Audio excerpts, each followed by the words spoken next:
हामी गाउँमा जाँदाखेरि हामी गाउँमा सबै ठाउँहरूको इष्टमित्रको घरहरूमा पुरा डुल्दै डुल्दै हामी यो बाँगे बुद्ध सेवा समिति यीको चाहिँ यो वृक्षारोपणमा आइपुगेको छौँ। पहिला यो चाहिँ एकदमै चौर थियो।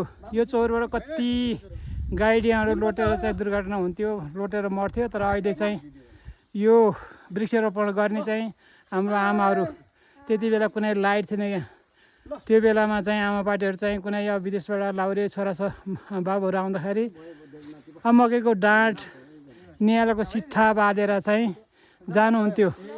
त्यसरी सङ्कलन गरेर गरिएको यो वृक्षारोपण हो। यो यसमा त्यति बेला पुरै चोर थियो। हेर्नुहोस् त अहिले यहाँ मल्लतो, हामी चाहिँ आसिग्रा भन्छौँ गुरु भाषामा, यो चाहिँ मल्लतो यसरी रहेछ। यहाँ हामी बाथलमा छौँ अहिले। ल ल हामीले बाबु नानीहरूलाई चाहिँ बेला मौकामा चाहिँ गाउँतिर ल्याउनुपर्छ, आफ्नो गाउँठाउँहरू चिनाउनुपर्छ।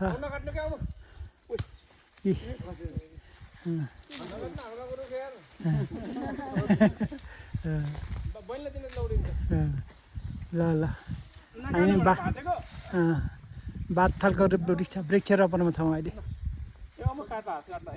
हामी अहिले गाउँतिर आउने क्रममा चाहिँ यो कोसम्यावा चौतारी, कोसम्यावा चौतारीमा हेर्नुहोस् त, यो कोसम्यावा चौतारीमा छौँ।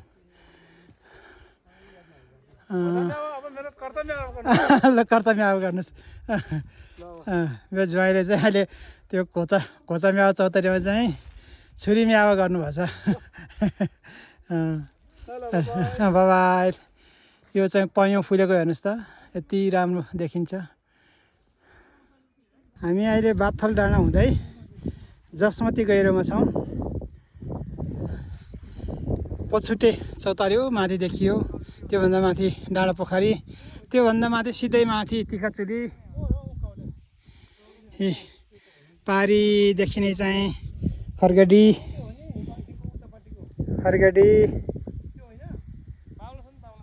बाङसिङ, ल बाङसिङ हुँदै बाङसिङभन्दा उतापट्टि सरादी, टुनी खोला हुँदै उता अर्थर काउले पुगिन्छ त्यो बाटो।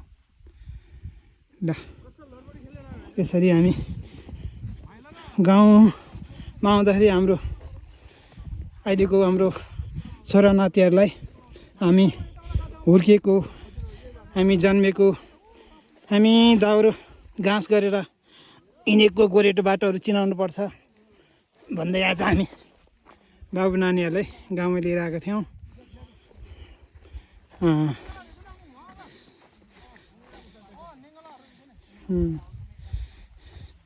सानो बाबुहरू त आउन सकेन, जति हामी आउन सक्यौँ। हामी यसरी अहिले जसमती गहिरोमा छौँ। यो जसमती गहिरो, योभन्दा उतापट्टि चाहिँ हाम्रो पानी खाने कुवा थियो। अहिले त पुरै उसको घारी यस्तो भएछ, हेर्नुहोस् त। हामी अब जसमती गहिरोबाट तल झर्दैछौँ।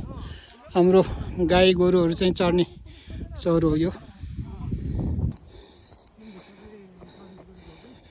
यो हाम्रो नयाँ चौतारी। यसमा चाहिँ ठुलो पयौँको रुख थियो, तर अहिले त्यो पयौँको बुटो पनि मरिसकेको अवस्था छ। योभन्दा मुनितिर चाहिँ हाम्रो सिरानचौर क्षेत्री गाउँ 2029 सालमा साउनको 16 गते राति यहीँ तलबाट चाहिँ पहिरो गएको थियो। पहिरो जाँदाखेरि हाम्रो 16 घर चाहिँ पहिरोले क्षति पुऱ्याएको थियो। त्यति बेला धेरै धनजनको क्षति भएको थियो।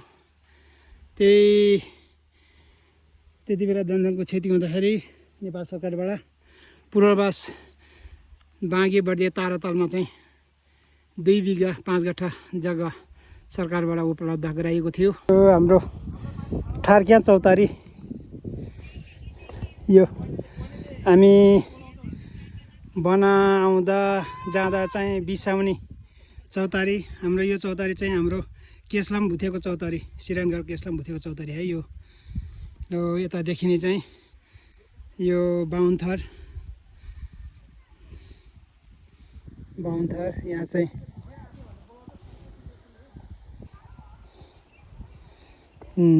बाहुनथर, सिलडाँडा,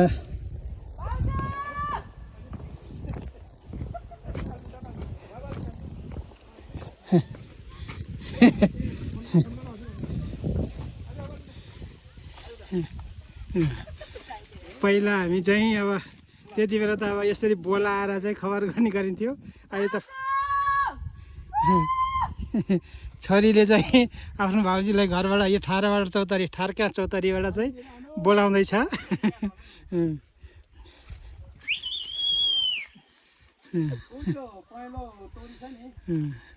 हाम्रो ठारा गाउँ, पुछारा गाउँ।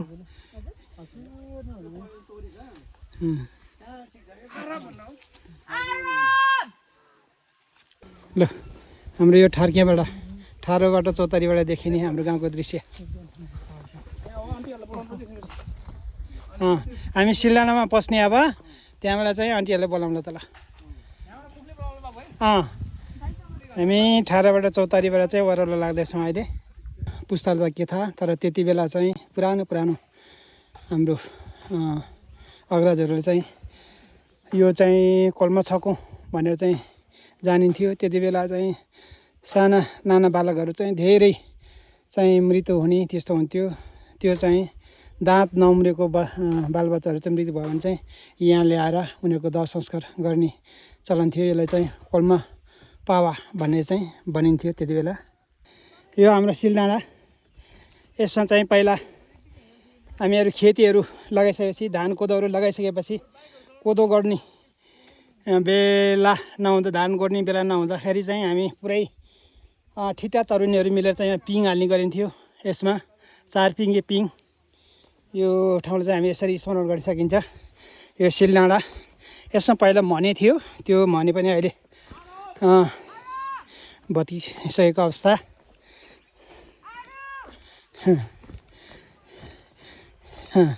बोला बोला बोला बोला। पहिला हामी अब त्यति बेलाको उसमा कटुवाल घर भोग्ने चलन थियो। गाउँमा केही अब समाचारहरू चाहिँ गाउँमा दिनु पऱ्यो भने यहाँ आएर कटुवाल घोल्ने चलन थियो। त्यही क्रममा चाहिँ आज चाहिँ मेरो छोरीले चाहिँ यो गाउँमा सुन्ने रहेछ नसुन्ने रहेछ भने यहाँबाट चाहिँ आफ्नो आथे, भाउजू, आफ्नो के भन्छ भतिजालाई चाहिँ बोलाइराखेको अवस्था छ।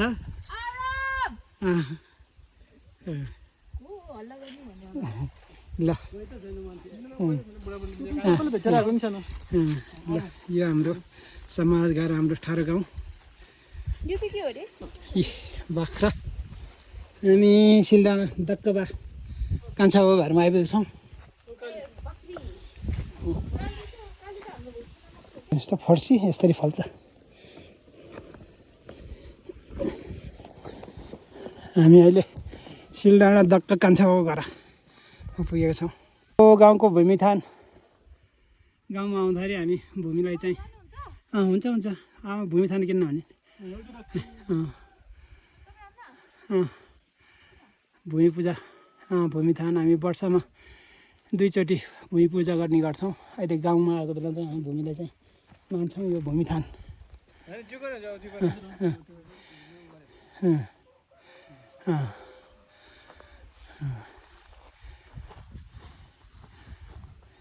यो हाम्रो भूमिथान। हामी गाउँमा हरेक घर गाउँमा पस्ने क्रममा हामी आदरणीय बाबा बखत बहादुर गुरुङ, आमा डिलो गुरुङ र उतापट्टि हाम्रो स्वर्गीय बाबा मनबहादुर गुरुङ, दुईटा बाजेको हो क्या यो। के गर्ने, घरहरू यस्तो छ। हाम्रो मिनबहादुर दाई, हाम्रो बहिनी जुठी, बहिनी बालकुमारी नानी बहिनीको चाहिँ माइत हेर्नुहोस् त सिलडाँडा। हामी घरमा मान्छे नभए पनि जस हाम्रो बाबुहरूलाई चाहिँ गाउँमा डुलाउने क्रममा यस्तै थियो भनेर चाहिँ हामी चिन्जान गराउँदै हरेक घर घरमा हरेक टोल टोलमा पस्दै हामी अहिले सिलडाँडामा छौँ। सिलडाँडा बहादुर बा स्वर्गीय मनबहादुर बाको घरमा छौँ। घर पुरै भत्किएर यस्तो भग्नाशेष अवस्थामा छ, के गर्ने। हामी अहिले ढुङ्गेर धनबहादुर दाइको घरमा, हामीलाई गाउँमा चाहिँ पुरा सेवा सुविधा दिने हाम्रो मिन बाबुको घरमा जीव राखेर हाम्रो गाउँलाई चाहिँ एकदमै सेवा दिनुहुन्छ बाबुले। भाइ बाबु मिने र पदम बाबु र धने दाईको घरमा चाहिँ छौँ अहिले। गाउँमा डुल्दै काशीराम बाबुको घरमा आइपुगेछौँ। ल है ल यत्रो भयो होइन हामी हो जय बाबु छोरी ल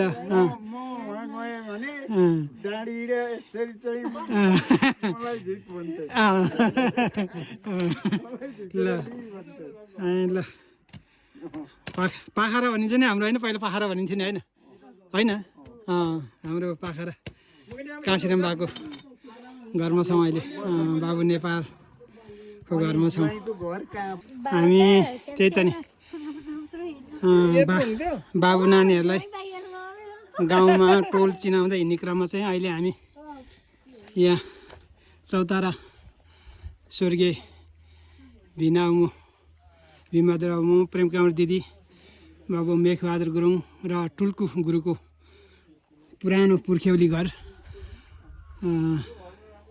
को घरमा आइपुगेको छौँ। हेर्नुहोस् त, यही पुर्ख्यौली थलोबाट जन्मिएको शाखा सन्तानबाट टुल्कु गुरु चाहिँ जन्मनु भयो। डाक्टर बाबुको मलाई नाम त्यति याद भएन। बाबु मेघबहादुर गुरुङ हाम्रो छुट्टै भान्जा भनेपछि सबैले चिन्ने उहाँहरूको घरमा आएका छौँ। बाबुहरू मान्छे नभए पनि हामीले बाबुहरूलाई चाहिँ गाउँ टोलमा आउँदाखेरि यो फल्नाको घर, यो फल्नाको घर, फल्ना यस्तो थियो भनेर चाहिँ हामीले चिनाउने क्रममा छौँ। हामी गाउँमा पुरै लगभग सबै हामीले समयले भ्याएसम्म चाहिँ हामीले सबै बाबुहरूलाई चाहिँ चिनाउँदै अहिले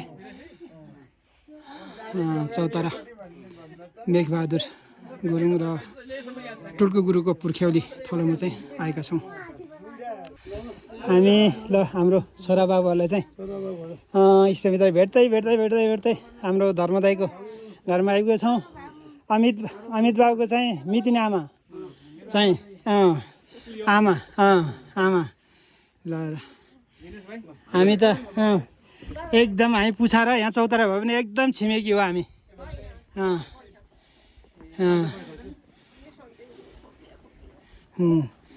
ल मेरो बाबु अमितले चाहिँ आफ्नो आमासँग चाहिँ हामी गाउँमा पुरै भेट्ने क्रममा यो स्वर्गीय हलदार हर्कबहादुर कागीको घर हाम्रो दिदी पुना कुमारीको घरमा आइपुगेको छौँ। पहिला उहाँ चाहिँ पुछारतिरै हुनुहुन्थ्यो, पछि चाहिँ यता सिमसारा चौतारामा चाहिँ सिफ्ट हुनुभएको। अहिले यहाँ छौँ हामी। ल हामी इष्टमित्र भेट्ने क्रममा चाहिँ हामी चौतारे सानो दाईको घरमा, दुर्गाबहादुर दाईको घरमा आइपुगेका छौँ। केटाकेटीले चाहिँ चिनजान गराउँदै हामी चौतारेमा चाहिँ आइपुगेका छौँ। होइन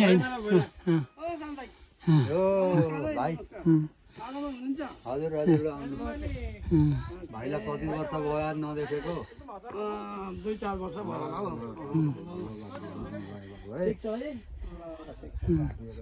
यो चाहिँ पहिला हाम्रो चौधरी कान्छा प्रेम कुमार भाइ जन्मेको घर पनि हो यो।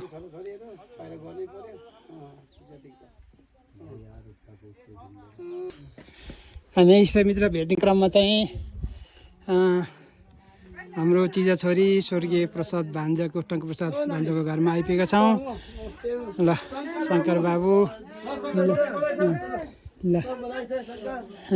ल र गाउँमा इष्टमित्रलाई भेट्ने क्रममा खास गरेर चाहिँ हाम्रो बुहारी छोरी ज्वाइँहरूलाई चाहिँ इष्टमित्रसँग भेटाउँदै चाहिँ हामी अहिले सिमसारा स्वर्गीय प्रसाद भान्जाको घरमा आइपुगेका छौँ। ल यो अनादि धान ल ल ल ल नाति केटालाई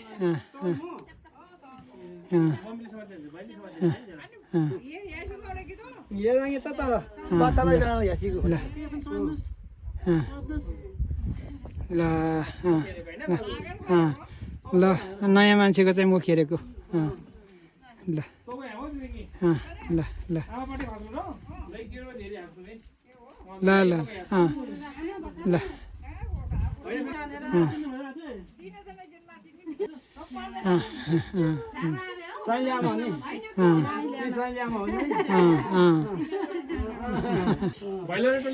हो म ल हामी गाउँमा आउँदाखेरि भेटघाटने क्रममा चाहिँ हामी सिमसारा अब म पुणकाजी अमुलाई चाहिँ भेट्न आएका छौँ सिमसारामा।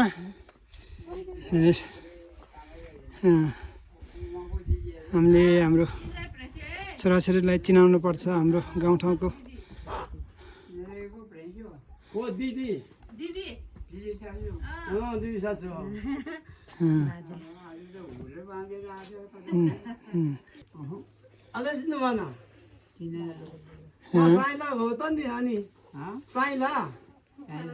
मिनकाजीको साइला हजुर जे होस् अब चाहिँ अहिले राम्रो हुनुभएछ र खुसी लाग्यो। ल तपाईँको उस लाउनुहोस् है कमिज हो